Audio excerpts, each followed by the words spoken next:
இன்னைக்கு திராவிட முன்னேற்ற கழகம் தான் பிரச்சனையை உருவாக்குறாங்க. அந்த பிரச்சனைக்கு தீர்வும் பாரதிய ஜனதா கட்சி. உதாரணத்திற்கு டங்ஸ்டன் மைனிங். இந்த டங்ஸ்டன் மைனிங் நீங்க பாருங்க, இந்த அரிட்டாப்பட்டி பிளாக், நாயக்கர்பட்டி அரிட்டாப்பட்டி பிளாக்ல மினிஸ்ட்ரி ஆஃப் மைன்ஸ் மத்திய அரசு தமிழ்நாடு அரசுக்கு எழுதுறாங்க. செப்டம்பர் மாசம் 15ஆம் தேதி 2023 15/9/2023 எழுதுறாங்க. இந்த மாதிரி நாயக்கர்பட்டி டங்ஸ்டன் பிளாக் ஆக்ஷன் பண்ணணும். தமிழக அரசு இதுவரைக்கும் சொல்றாங்க, நாங்க சொல்லவே இல்லை. 8/2/2024 அதாவது பிப்ரவரி மாசம் 8ஆம் தேதி 2024 தமிழக அரசு டங்ஸ்டன் மைனிங் பிளாக்க பத்தி டீடைல்டு இன்புட் மத்திய அரசு கொடுக்கறாங்க.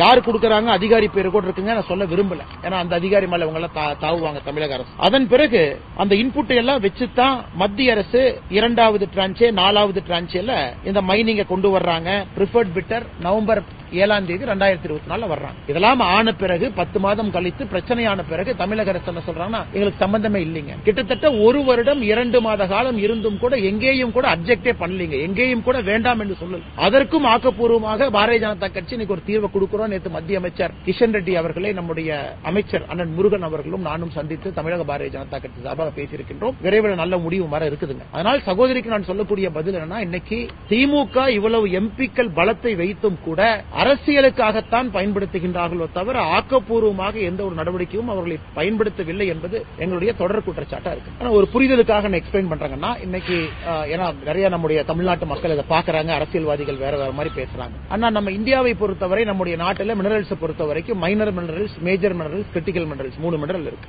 மத்திய அரசு உதாரணத்திற்கு இந்த நாயக்கர்பட்டி டங்ஸ்டன் பிளாக் மினரல் எடுத்துக்கிட்டீங்கன்னா அது ஒரு கிரிட்டிக்கல் மினரல். அதுல விற்பனை செய்யக்கூடிய ₹1 கூட மத்திய அரசுக்கு வராது.